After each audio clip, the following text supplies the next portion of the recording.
More breaking news that's coming in. The Civil Aviation Minister, Ram Mohan Naidu, has put out a post on social media. The government has confirmed that, yes, there's a high-level probe that's been ordered into the IndiGo mess that's been triggered by that FDTL order. That order, which is essentially flight duty time limitation order, that has been, in fact, placed in abeyance. And Ram Mohan Naidu has confirmed the same, saying, and I quote, "The order by the DGCA has been placed in abeyance with immediate effect for now to stabilize operations and prioritize relief for affected passengers. Airlines have been directed to provide timely and accurate updates to all passengers and ensure automatic refunds for cancelled flights and arrange hotel accommodation for those stranded."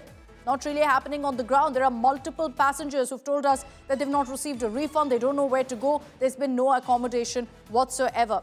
The Civil Aviation Minister also confirming that a high-level inquiry has been instituted into the ongoing disruptions. I'll bring in Rahul Gautam once again for more on that. Now, you've got the government also, Rahul, saying that, steps have been taken to ensure all necessary help is being provided to these passengers. Not really the case. You're at the IGI airport, and we know that there have been countless passengers who are struggling, who are sitting at the airport not out of choice, but because they have nowhere to go and no help that's reached them.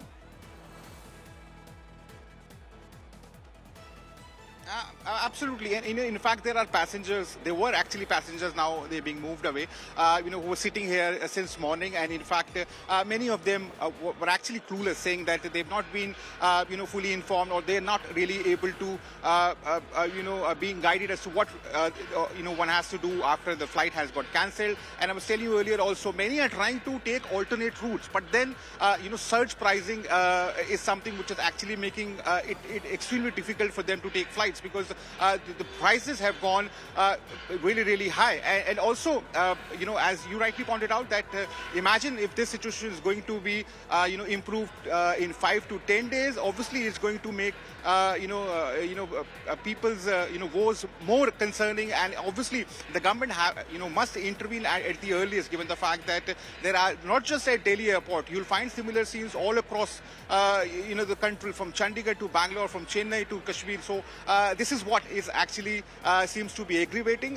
1,000 flights getting cancelled in one day, and that's insanity. I can't imagine the chaos at airports as a result. He says, Ram Mohan Naidu, the Civil Aviation Minister, says accountability will be fixed. But this is an issue that's larger than just one problem. And that's what everyone's been talking about, that this is the result of monopoly by one single airline, of an entire sector, of an entire industry that people are so reliant on, that so much so that the airline can actually afford to arm twist you. And so the DGCA has also gone ahead and put that particular rule in abeyance after this chaos.